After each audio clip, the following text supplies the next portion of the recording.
Hi, Bucking Bull fans. This is Jeff Bressler, and welcome once again to Bucking Bull Moments. On today's program, we're featuring from the Davis Rodeo Ranch in Archdale, North Carolina, the great Jerome Davis. Jerome was the 1995 PRCA bull riding champion. Jerome, as many of you know, helped found the PBR and is certainly considered an icon in the buck and bull industry. How are you today, Jerome? Well, I'm doing good. Good to be here this morning. How's the weather down in North Carolina? Well, it's been good, and it's been dry and hot here lately, but we can't complain. We're looking like we're going to get some rain coming here pretty quick, so it's always a good thing. Well, Jerome, we're glad that we're having the opportunity to speak to you and, just take a look at your career and how things got started with you and, where you are today. So why don't we just begin this interview by having you take back to the early years. Certainly you weren't in the you weren't a rider that long ago, but at the time that you got started, really, now we have a bunch of great bull riders coming out of the South and specifically North Carolina. But back when you got started, how did a kid from North Carolina develop an interest in bull riding? Well, we grew up. I was horseback when I was a little kid, and my grandpa, we had a dairy farm here which I was really young. I hardly even remember it, but I always had beef cattle when I was growing up. My daddy was in the quarter horses. He was always having me break colts when I was younger, and during the week I would ride horses to a sale barn. Different sale barns around actually, but there was one in particular in Siler City, North Carolina, that I was riding some horses through that sale that day, and Daddy knew I wanted to ride bulls, and I was about 11 years old at the time, and a guy come by that was putting on a junior rodeo up the road and said that they needed some bucking horse riders, and they asked Daddy if he thought I would get on some bucking horses. He said, well, he really wants to ride bulls, and he said, well, if he'll get on some of these bucking horses, I'll let him enter the bull riding too, and that's kind of how it got started. And so I started riding bucking horses and bulls at the first junior rodeo, and I was just hooked after that. And what did it feel like the first time at a regular rodeo when you sat in a chute, whether it was with a horse or with a bull? Well, there wasn't no doubt about it. It's funny how you think back, but I can just remember my little old foot. It was just a shaking. My old nerves was all tore up, and but there was so much drive that I knew that I wanted to do it, even though I was scared a little bit and young. And back then, in them days, they didn't tip them bulls, and they didn't have little old calves you would get on. And I always think back, the old saying, what don't kill you makes you stronger. And dang, when I look back at it, I think they was trying to kill us back in them days. I mean, we were, some big old horses back then, and the bulls that they run in were just whatever they could come up with, and they wasn't none of them gift, like I said, and it was just one of them deals. But I wouldn't trade it for nothing. I mean, I was really nervous the first time. It probably lasted all about 3 or 4 seconds, but I didn't miss a junior rodeo after that. But after that first junior rodeo, Jerome, you probably relived those few moments over and over again that night and for weeks to come. Well, I did, and I was just eat up with it. I just anything to do with cowboys and rodeo and bull riding especially. I was just hooked. Anything, I was like a sponge. No matter where I was at, I was always listening and trying to take in anything I could find out about the sport. And where I was at the time, it was like certain parts of North Carolina where rodeo was a little stronger, but where I was from, I was kind of an outsider a little bit. There wasn't nobody really riding bulls where I was at. And so anything that I could find, I was just having to pick up little bits and pieces myself when I could. And I can remember I didn't really know how to put on my bull riding spurs and how the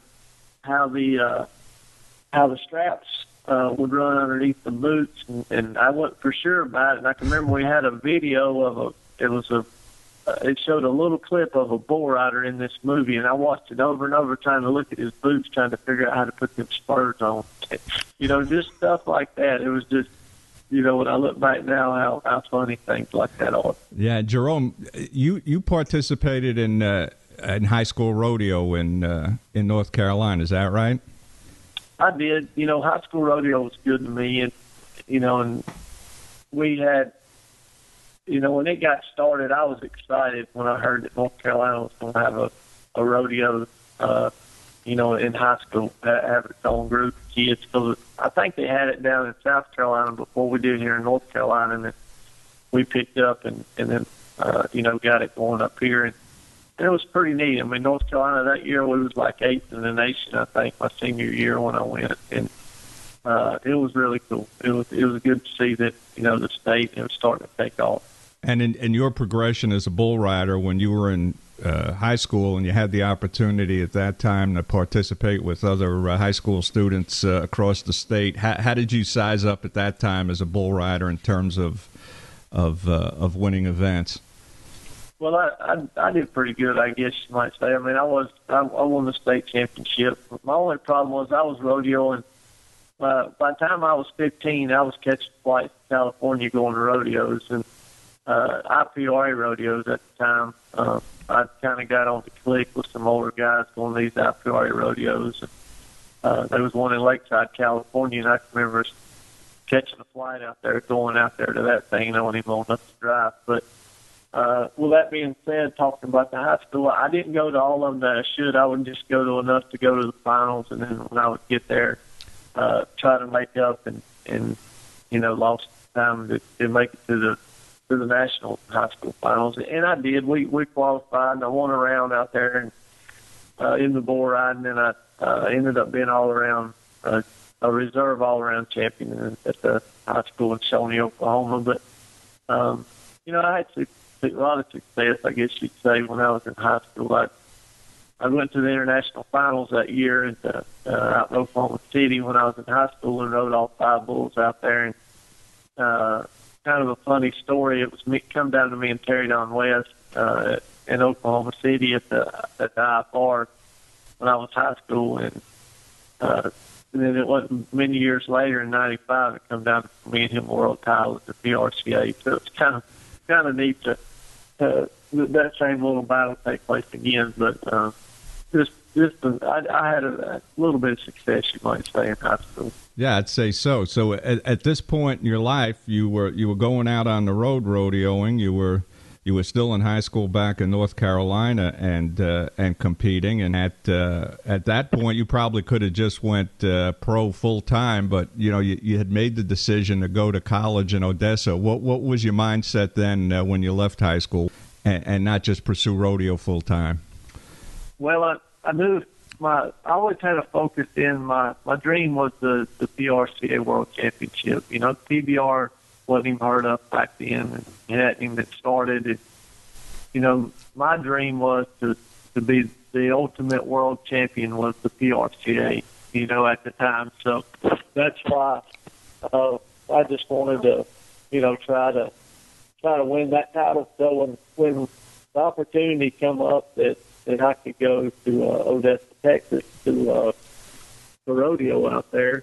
I just stepped up to the plate and said, hey, let's head west and let's see if we can make this thing work. So that's pretty much what happened.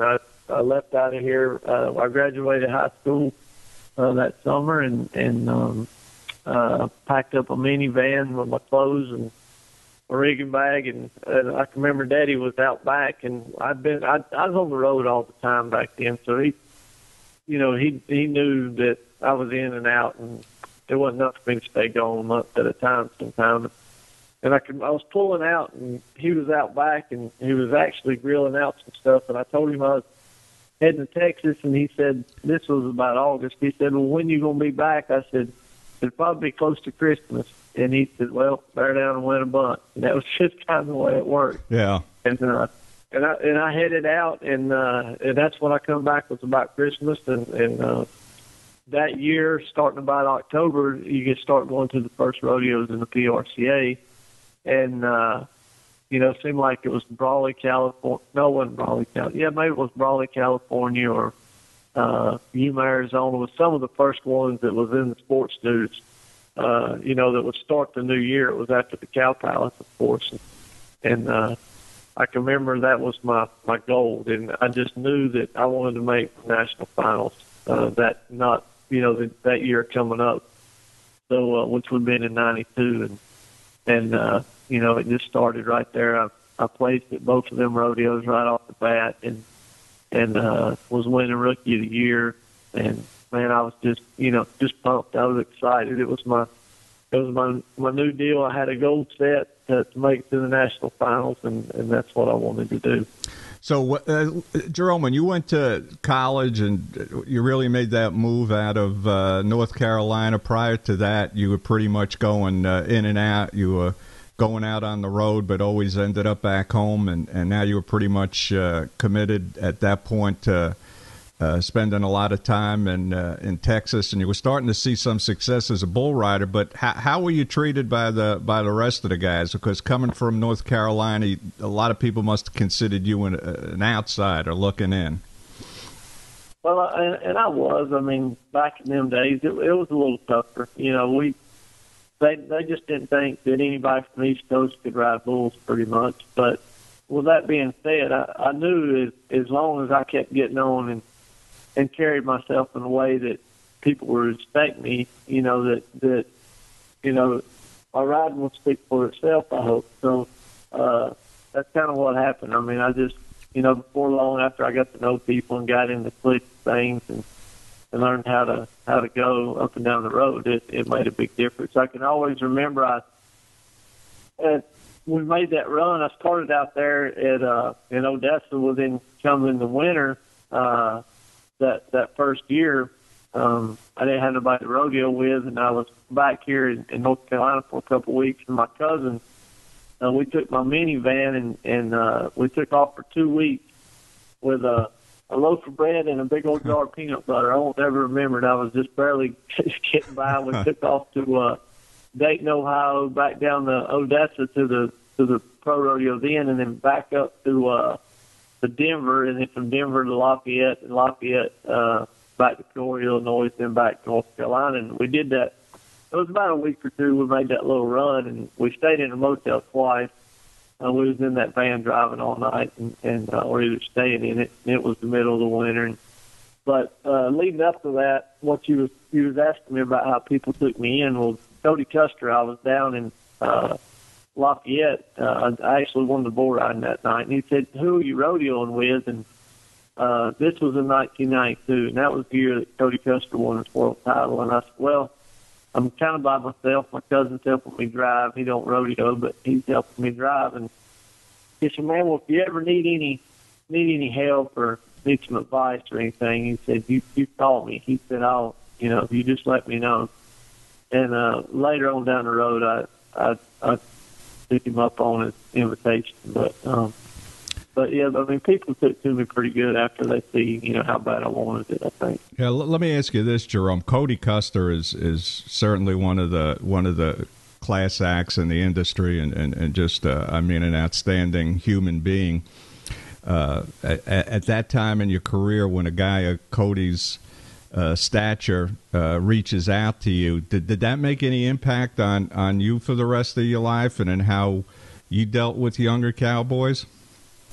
It did. I was really, it was a big deal to me because I watched Cody and, Tuck and Jim and Clint Ranger and Cody Lambert, Ty Murray, them guys. I mean, I watched these guys, David Fournier. I mean, I just watched videos over and over. I mean, I just eat it. I sleep it. I mean, that was all I did. I mean, I'd go to bed at night watching videos of them guys till I fell asleep. I mean, it's just what I'd done. And, so to be able for a guy like Cody to step up and say, "Hey, you need some help, or, can't find somebody to travel with or something, call me." He said, "I'll help you out. I'm here if you need me." So, that was pretty cool. And I always think a lot of Cody because, winning my world title in '95, I think it has a lot to do with, what I got to do with Cody Custer later on. I mean, kind of tell you a story in that '92 year that I was talking about. I was winning the rookie year. I just won the college national championship. That in '92, that happened on I think it was Sunday in Bozeman, Montana. After I won the college national championship, that 2 days after that in Reno, we was in Reno. The bull stepped on me, and when that happened, it broke my ribs, punctured my lung, broke my collarbone. They had a run right there at the arena, about suffocated and died right there, and it was just it was one of them changing points. Like I said, I was making the national finals. I was 12. Everything was rolling my way, and my whole world stopped right then. And, when I come back, I didn't have nobody to rodeo with. I was kind of Adam and Gilbert Pillow and Ty Watkins. I was rodeoing with them guys. Well, with Ty, after I got hurt, he just kind of went on back to the ranch and there in Monahans, and Adam and Gilbert Pillow had got in with Ted Noose, and they were rodeoing pretty hard. And I was just kind of hung out to dry a little bit. So I called Cody Custer, and he said, yeah. He said, I'll enter you up. We'll start at Caldwell, Idaho. And he said, just get in with David Fournier. He said, fly into Fort Worth there and call this number, and David Fournier will come get you. And you just jump in with him. He'll meet us up at a rodeo in Kansas, and then we'll start entering at Caldwell. I said, all right. But that's what I'd done. I flew in there early. It was a red eye, and I got in about 5 or 6 that morning in the Dallas-Fort Worth and called David Fournier, and he answered the phone. He was sleeping when I woke him up. And I said, well, Cody Custer said you'd come and pick me up down here at the airport. And he was living in Decatur at the time, and he said, who are you? and I told him who I was. He said, well, Cody said that I'd come get you. He said, just give me a little while. I'll be down there to get you. And as it worked out, he didn't know me from Adam, and David Fournier come and picked me up, and, man, we've been good friends ever since. And Fournier could be a little intimidating initially, so your heart probably sunk originally when he said, who's that? Who's this calling? Yeah, I mean, I thought I was stuck, Yeah. Because it was funny, back then, and it's kind of this way today, you couldn't buy a rent-a-car. If you're not 21, you can't get a rent-a-car. And that was the deal when I called him, and he said that. I said, well, heck, I'm about to be grounded right here, no way to get anywhere. And so anyway, that's kind of funny. But he come pick me up, and, man, we've been really good friends ever since. Yeah, so everything you'd done up to that point started to show a tremendous amount of success and starting to single yourself out as one of the top bull riders. But that really all led up to 1995, the year you won the PRCA championship. At the start of that year, Jerome, did you have any sort of mindset that this is the year I was going to win the championship? It was. I mean, the year before that in 1994, it come down to the last bull. It come down between Darrell Mills, Ty Murray, and myself. And if I could have rode my last bull, they would have moved me up in average, and I would have beat them, and I would have won the world title. And as it worked out, my last bull, I thought I was tapped off. He was turned back into my hand, and he jumped forward. When he did, he raised me up, went the other way, and got me thrown off. But so I was that close to a world title. Everything that I'd ever dreamed of was that close. It was just, dang, I just about pulled it off. And so going into 1995, I had a mindset that it was going to be my year. I wasn't going to be denied, and it was. I got a little taste of it, and I meant to make it count. And as it worked out, it did in 1995, and we got it all pulled off. So it's kind of cool. Now, what goes through a young kid's mind going back to 1995, especially a champion's mind? Are you singly focused on winning the championship, do you get diverted by saying, well, what am I going to do if I win and I'm going to make all this money now, and how's that going to change my life? Or is the money not a factor at that point? Is it just I want to win a championship? Yeah, money never was a thing for me. I mean, I'd always been broke and didn't never have much money, so, anytime I would win big, it was just to buy airline tickets. Or all I would do is look at it. Well, I'm gonna be able to go to these more rodeos. I can do much more with this much more money. Everything that I'd done was to go win that gold buckle. Anytime that I won a little more money, I just knew I could fly here or fly there, and I looked at it as gaining ground to be able to enter like I wanted to and to do, that type of thing. So, the money never was a big deal to me. It was all about winning that buckle at the end of the day. Yeah, so in the discussion we've had so far, Jerome, I mean, we're talking about Cody Custer and Ty Murray and Fournier and Cody Lambert. And obviously at that time, you guys were talking to each other about the possibility of starting just an association that would solely be responsible for bull riding, which eventually turned into the PBR.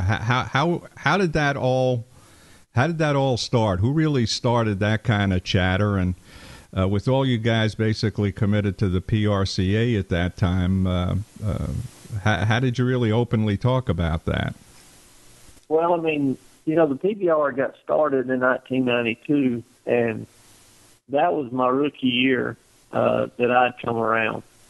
And I was starting to get some respect, I think, from some of the older guys, and I was rodeoing with Cody Custer, at the end of that year or the middle of that year, and, well, kind of towards the end, I guess. Him and David Fournier, and I got to, know Cody Lambert, Ty, and Tuff, and all them guys. I mean, I was going as hard as they were, and so, I mean, I was right in the clique with everybody at the time. And, I mean, I never went home. I mean, I was living, between Odessa and North Carolina, but I really didn't have a home. I just stayed wherever, and I was staying at Cody Custer's house and David Fournier's house, or just wherever I was going. So, I mean, I knew them guys, day in and day out because I was with them so much. So, when they first come to me, I can remember Cody Custer and David and them talking about, they were, there's talk about starting the PBR,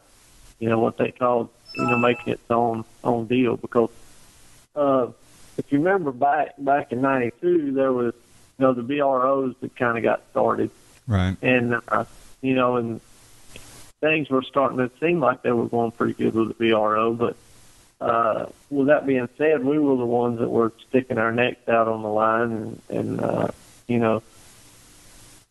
putting all the risk out there. And it was one of them deals where we kind of pulled together and said, hey, we can do this. We can put our own tour together and make it better than, have a bigger goals, than what they have. And so, and that's kind of the way it worked out. But, as it was, I was the youngest guy, that day when the PBR was talked about. I was the youngest guy there that day. And if them guys said that we were getting ready to go rob a bank, Jerome Davis would have been with them. I mean, them guys were my heroes. You know what I mean? I didn't care what they wanted to do. I was in.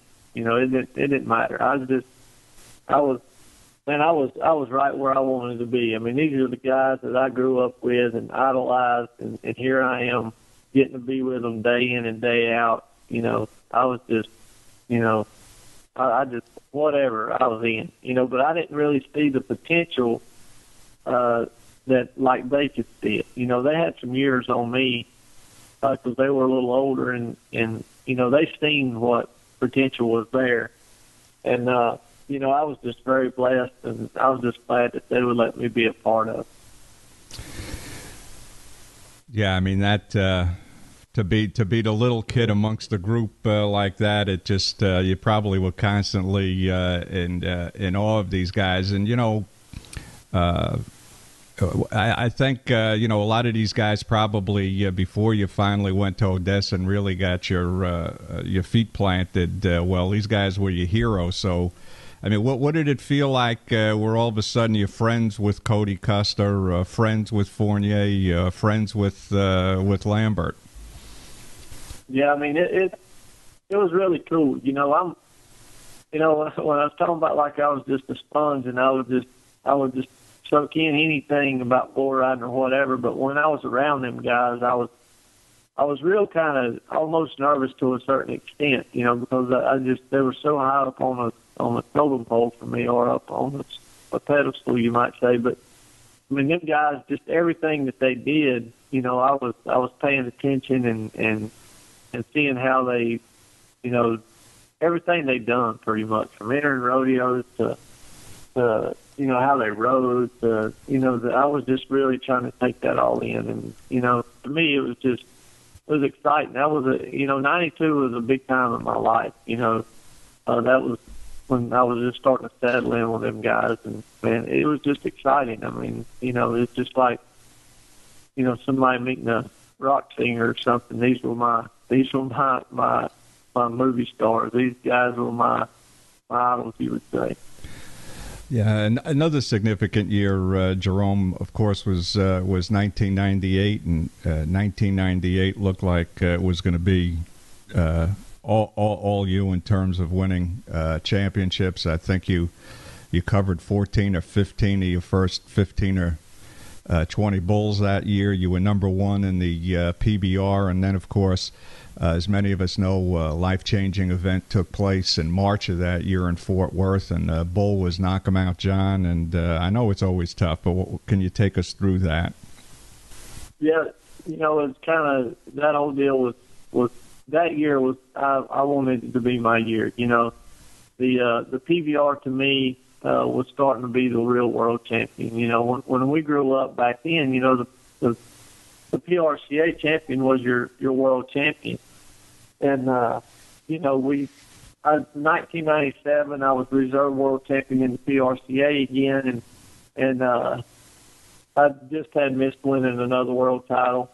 And, but 98, I had really decided, I was going to try to win the PRCA world title again, but my main focus that year was the PBR. I just, I'd always got on and gave it 110%, but this time, I'd really, that was my goal. I kind of put it, I could just see the PBR was starting to be bigger than the PRCA then. And to me that this was the new world title that needed to be won. And, for sponsors, for, everything about the PBR was what we needed, and it would be good for Jerome Davis. So that's what my focus was that year to be the world title, be the world champion in the PBR.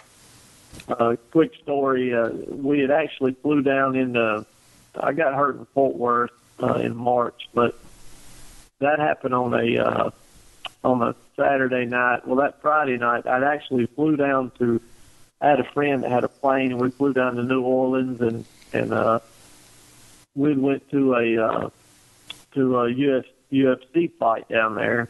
And he said, "Man, we'll fly our plane down there. We'll go to that fight, and then that night the next day we'll go to Fort Worth." So that's what we done, and I had my wife with me, and my fiance at the time, and we went down there, and we was flying up to Fort Worth, and we just pretty much the whole town of Fort Worth and Dallas, you couldn't land a plane in there when we was trying to get in there, and we was kind of running behind a little bit. He said, "We're not going to be able to drop this plane in there. We're going to have to go down to Waco and see if we can land that plane down there."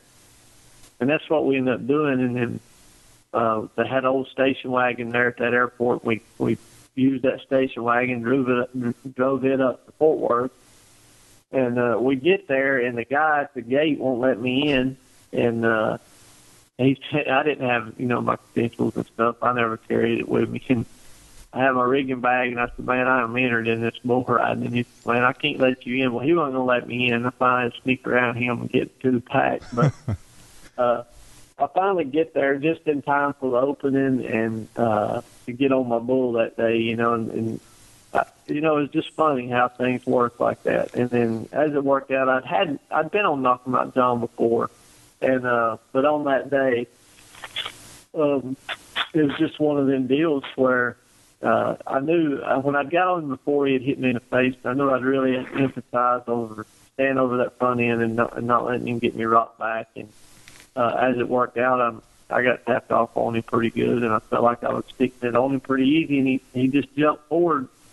When he did, he got me lifted and hit me on the side of the temple, and it knocked me out. And when it knocked me out, I just kind of dove over his head, just like diving in a swimming pool, and I didn't have my hands in front of me, to brace that fall, and it broke my C6, C7 vertebrae, and left me paralyzed my chest down after that. So it was you want to talk about a life-changing experience. Well, that's a pretty big one right there. So, I went from being on top of the world to, being one of the best guys in the world riding bulls to, just hoping one day I'd be able to walk again. And, when that happens, it just changes your whole world. I mean, yeah, you just can't imagine. I mean, you go from having money to no money coming in, bills. I didn't have no insurance. It was just a bad situation. I was starting to get letters. They were wanting to start selling stuff off so I could pay bills, and it was just a really tough time for me back then in '98. But good Lord's good, and we're back on our feet again. Yeah, Jerome, when you're on top of the world, everybody's your friend, obviously, and when you went through the whole rehab and recovery period, I guess at that point you really start to figure out who your true friends are. How did everybody react to the accident and your recovery? Well, I'm going to tell you, people really stepped up to the plate. When they say you're on top of the world, you got a million friends. When you're on the bottom, you're all alone. But I can't say that. When I was on the bottom, man, people just come from everywhere. People I never heard of.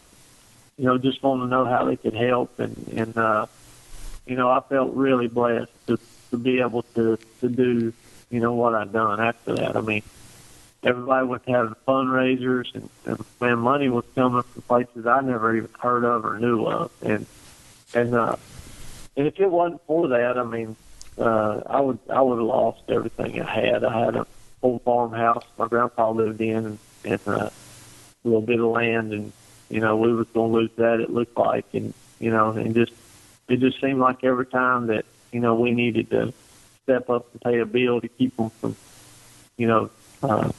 doing something bad, that the money would be there or whatever. So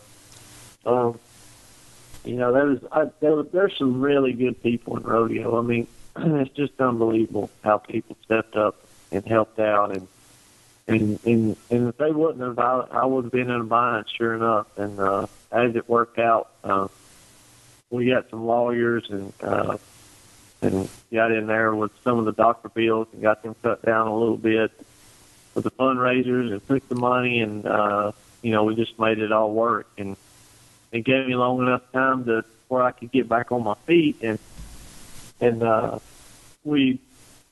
and my dad had put on a weekly bull riding on Thursday nights from April through October. We did it for 10 years. Well, that year we'd already started doing that event again. Well, when I got hurt, we stopped it right then and didn't do that no more. But when I was laid up in the motel room, or not the motel, but in the hospital, I decided that I could do one big event here at the ranch. And so that's what I did. I got hurt in March, and I was calling people at the hospital lining up this event. And we did our first PBR event that August, and I didn't have enough room for everybody. I mean, it was so many people here, it was unbelievable. So I knew I'd started something that could be really good. and this year will be our I think it's our 16th or 17th year. I think 16th year this year for that event, and it's the longest running outdoor PBR event there is. So that's kind of cool. And as it worked out, talking about the money situation and stuff, the money from that event kind of kicked things off where we could get back on our feet, and from there we just took it and run with it. Yes, I guess during the rehab portion after the accident, Jerome, there was just there's no doubt in your mind you were going to just move on forward, because there's so many people that go through what you went through and just really spiral, into a state of depression, and just never able to get it back together. But it seemed like you were determined from that time on just to lead normal life. Well, I mean, and you've got to be that way. I mean, you just got to get focused in on the positive and set some goals and go get them. Because if not, I mean, being in this chair, I mean, life can get you down pretty quick. But as long as I'm staying busy and staying motivated, I just don't have time for that. I mean, I've got so much going on that, I don't never get in that mode. I just don't never get to sit around a whole lot. It's just, I'm pretty goal oriented as far as, I set goals and I try to achieve them, and I have my wife says I'm about half crazy sometimes, so we come up with some of these crazy ideas that, that I'll just have out of the blue. I'll say, hey, let's do this or do that with this event, or I'm always coming up with ideas that, with our bucking bulls or events that we put on here at the ranch or something, and, it just kind of keeps me motivated, and I still get to do what I love to do. So, I had a guy tell me one time, he said, man, just find something you really love to do and you'll never work a day of your life. He said, because there's a lot of guys that make a living fishing. And I said, there's a lot of truth to that. And, that's the way this bull riding game's been for me. I mean, I don't never feel like it was work for me. I just loved every bit of it. The all-night drive, even though I don't crave them like I used to. But, all that hard work and, but it's something I really love to do, and it's the same thing with this bucking bull business that we're in today. I'm really blessed to do something I like to do. Speaking about being blessed, Jerome, I think at the time of your accident, you weren't married then. You were engaged to Tiffany, and you eventually, of course, got married to Tiffany. Just take us through. After the accident, was there ever any doubt in your mind or Tiffany's mind that things would continue the way they were? Yeah, I mean, when I got hurt, and I can remember the doctors coming in there that day, and Tiffany, she was there right at my bedside through the whole deal. And, they told me that I'd never walk again, and that things were getting ready to change the way that I had to live, and we wasn't married at the time, and I just didn't want to take her down that road. If she was just too good of a girl, and to me, I just felt like it would work out better if maybe she went on and didn't have to go through all that, and maybe later on down the road I'd get back on my feet. But I just didn't want her to have to go through that. So I tried to run her off, but it didn't work. So she actually hung around, and man, she has just been a blessing. I mean, I tell you, she's been through a lot. I mean, this whole deal it was a life-changing deal, and she's just been a blessing. She really has, and she just loves these bucking bulls as much as I do. And her dad put on rodeos when she was growing up, and truth be told, when we first got together, she owned more mama cows than I did, and it was kind of a cool deal. We actually one year she gave me some heifers out of one of her daddy's old bucking bulls, and we bred them back with some of our bulls. And that started in about 1991 or 92, somewhere right in there, and that's how we started our breeding program. I was off the first set of heifers she gave me, and so that was kind of cool. And so yeah, still today we're right in the middle of it. We was up at 5 o'clock yesterday morning and loading calves and bucking them before it got hot, and she was right in the middle of it and loves it every minute of it. So, yeah, you know, it's really good to have somebody like that enjoys doing what you do.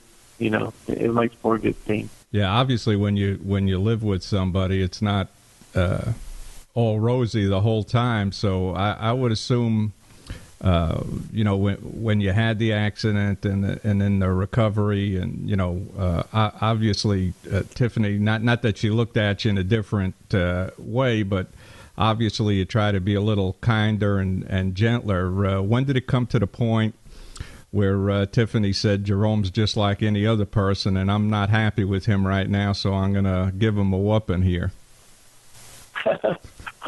Well, we get in them conversations every now and then. I mean, you know, our biggest argument is determining which bull usually if we have an argument, it's over which bull needs to be bucked on which delivery, or what feed we need to be feeding. It's something like that. I mean, we have so much passion for this sport that, you know, she's as hard-headed as I am sometimes about, you know, to get to that level that we want to get to. And, you know, but really at the end of the day, it's the coolest thing ever because, you know, it's neat to have somebody that loves what you do so much. And, you know, it just makes for a good marriage. Yeah, tell us a little, just to change the subject a little. I know you were. We had the opportunity on Buck and Bull TV to cover a SEBRA event up in Pennsylvania, and I know you were driving force in the early days of SEBRA. How did that all come about? You know, that Southern Extreme Bull Riding. Well, it actually started back in about maybe 89 or 90, something like that. Me and my dad were putting on them weekly bull riding. We had a weekly bull riding right here at the house. And we done it every Thursday night. Well, then there was another guy had come down, wanted me to come and start hauling bulls down to him on Tuesday night and start a weekly event down there. Well, with that being said, I decided we needed like a bull riding association. There was no such at the time. And I said, well, heck, why don't we'll just start it. We'll call it the Southeast Bull Riding Association, was what it was called at the time. And that's what we done. I made the Southeast Bull Riding Association, and it went on for quite a few years. And the PBR got started, and we were still putting on quite a few of them events at the time, but nothing big, you know what I mean, just a little backyard jackpots, and every now and then there would be a little bigger bull riding they'd want to get involved in. And as it worked out, I just got too many irons in the fire. The PBR was growing. I was rodeoing every day, you know, it seemed like. And we were just getting overwhelmed with what I had going on. And there was a guy named Tom Smith at the time. He was living in a trailer out here at the arena, and Chan Canner was helping Tiffany with the with some of the books with SEBRA, trying to keep them going. And Jeff Canner was a good friend of mine, and we rode bulls together growing up. And we decided we probably need to turn it over to them and to let it kind of to keep going, because we just wasn't being able to put enough time into it that it needed. So that's what happened. It got kind of turned over to them free. And from there, you know, it turned into the Southern Extreme Bull Riding, because it kind of started, it filtered out. You know, it was starting to head out from just here in North Carolina. It was starting to get in other states and go from there. So, and now today, I mean, it's, you know, that little old association has took off to, you know, it's got a pretty good backbone behind it now, you might say. Yeah, and some of the kids, obviously, that have gone through SEBRA, some of the great kids from the South, J.B. Mooney and Brian Cantor, Josh Faircloth. I mean, the list goes. I think Cody Nance, his younger days, did a little SEBRA. How did you guys in SEBRA, you and the Cantors, how'd you look at these guys and encourage them to move on? But I mean, we knew them guys. You know, like we see them all the time. So I mean, we knew the ones that had the ability to step it up to the next level, you might say. And you know, the guys that got the drive, you don't have to tell them nothing. You know what I mean? They're going to get there with or without you if they want it bad enough. But you know, it was always good to be there when you'd see that guy really make that good ride, Josh, or some of them guys that say, man, that way to step up to the plate and make it happen, you know, that type of thing, and just kind of build their confidence up. And, you know, that's what I try to do when I see a guy that's really out there doing good and really, you know, goal-oriented and making things happen. You know, I just try to be a positive role model towards them guys, kind of build up their confidence, because I know it sure helped me, you know, back in my younger years. So obviously the ultimate goal is to make it to the PBR, and when I had the opportunity to be agent to a number of riders a few years ago, I had the opportunity to see you at a number of events. Do you still go to a number of PBR events every year? And, you know, if you do, what's the motivation behind going to those events?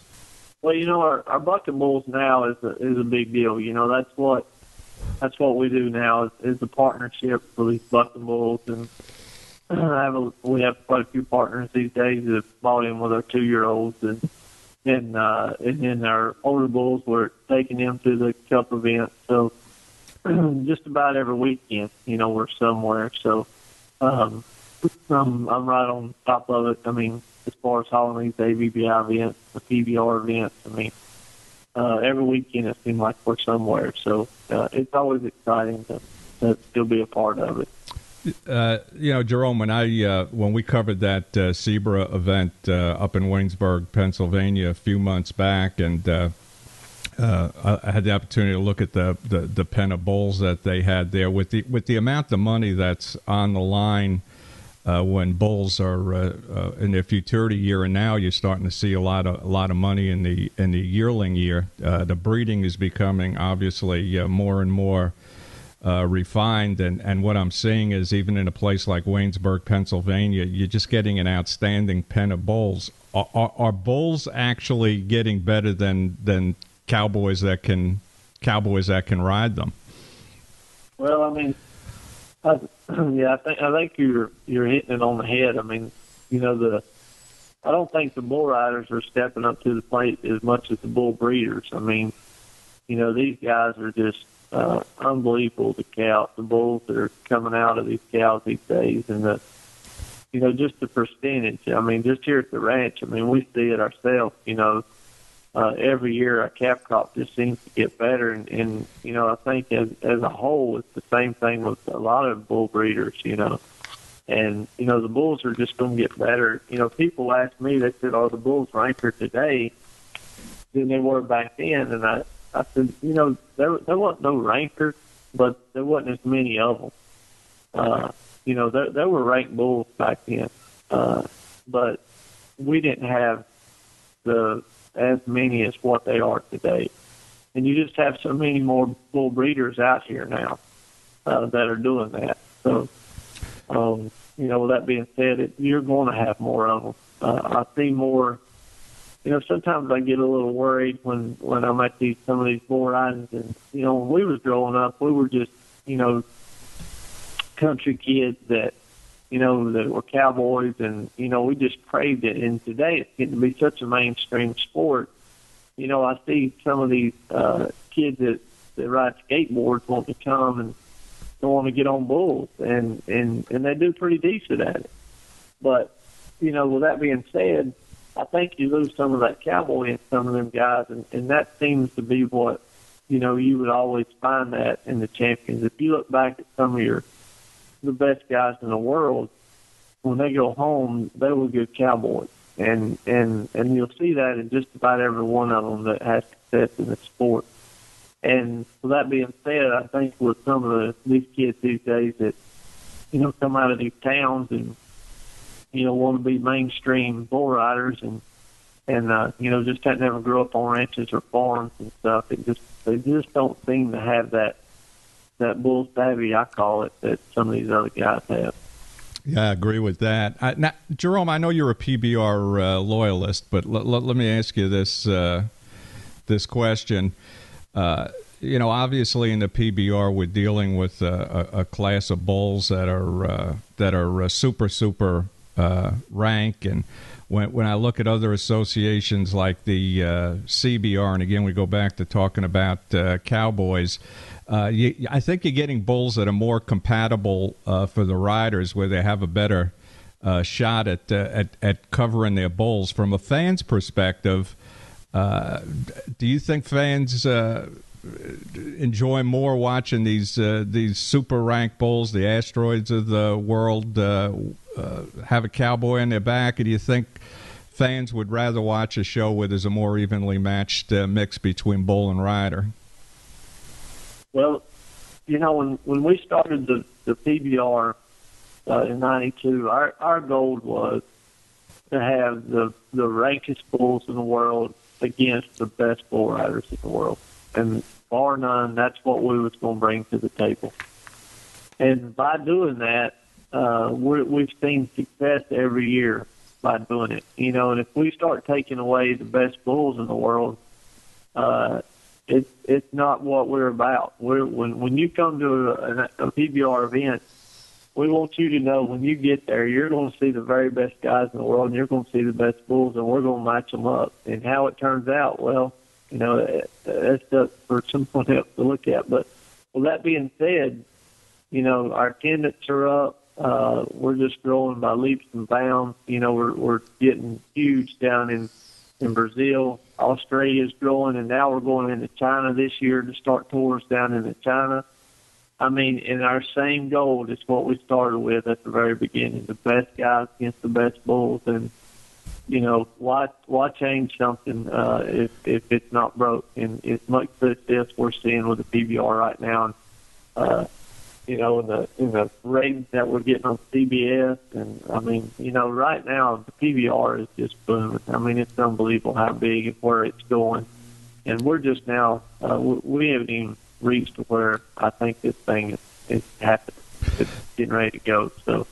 Yeah. When you just China alone, all the people that are down there in that country, what it can do for this state. For this company with the PBR. I mean, it's just unbelievable. So, it's going to step this thing up to a whole nother level. And to me, I think we need to keep doing what we're doing. I think it's working too good.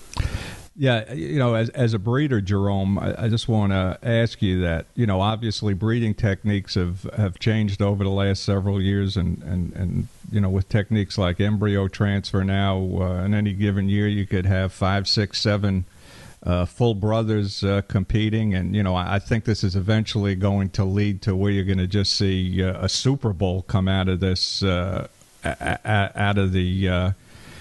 of the breed. What do you think about today's breeding techniques and what kind of bulls that's going to lead to in the future?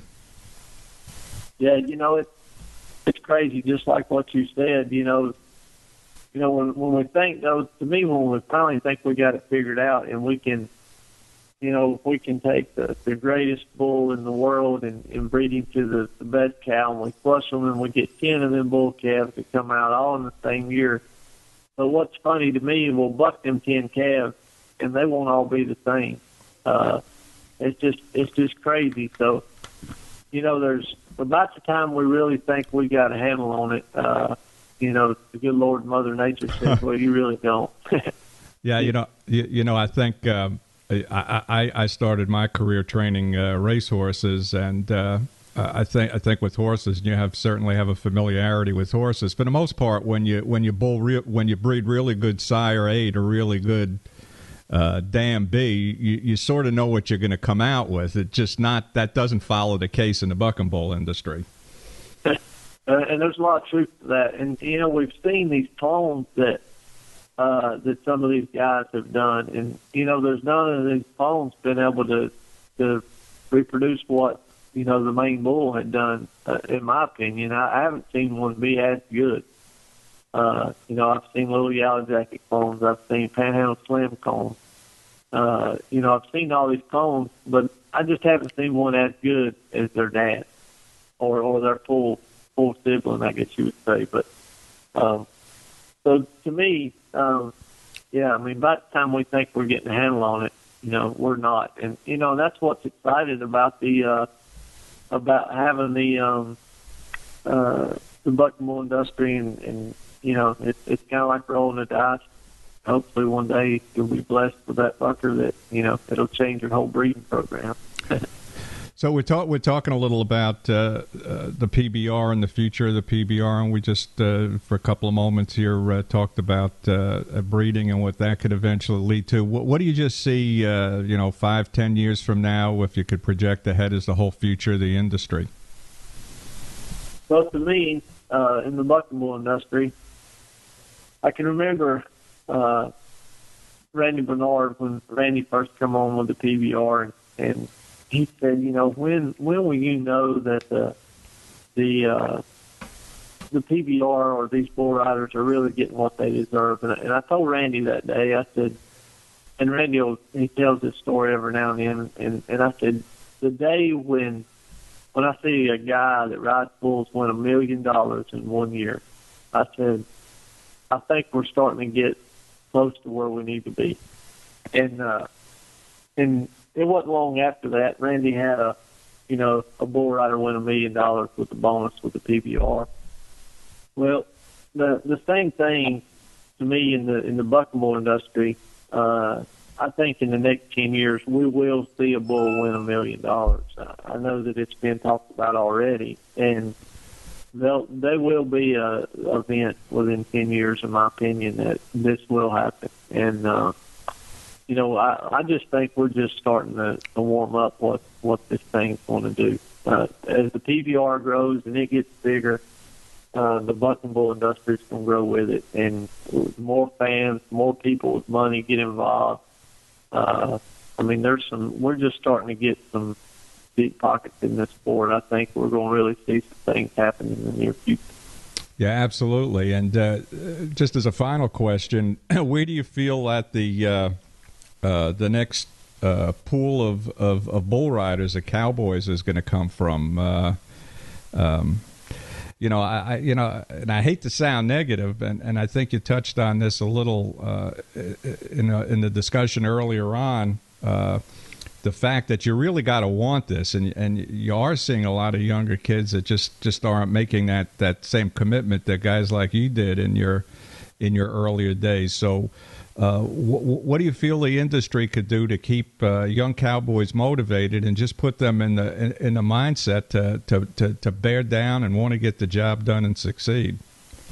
Well, I mean, that's something that's just got to be built into them. I mean, if they want to do it, then it's going to come out in the wash. But I think we're going to see in the future, just like us going into Australia a lot more, and down into China and in Brazil. I think you're going to see a lot of these guys from these other countries stepping up and coming in. I think we're going to always have good guys out of the U.S. and Canada, and I think we're going to start seeing a lot more out of old Mexico too coming up into here. But I think we're going to start seeing more of these type of people show up and to ride for this money. These guys are coming from, a lot of them living in dirt floors when they were kids, and being able to win $1 million in 1 year. And, I just think that we're going to see a lot of that coming. But with that being said, I think you're going to see a lot of these guys in the U.S. have to step it up and ride at a new level, which I think they will. I think as time comes on, we'll see some guys start to step back up to the plate and become better than what they are now. Going to be time to bring back that World Cup soon, I think. Well, there you go. So it's exciting. It's really neat to see. So we'll just see where it goes from here. But I mean, right now the future looks pretty bright. All right, Jerome. This hour just flew by. I really appreciate you joining us on Buck and Bull Moments. It's been a great discussion, and you're a great guy. Well, I sure appreciate it. I enjoy talking about the old times, and it's always fun to kick back and tell some stories every now and then.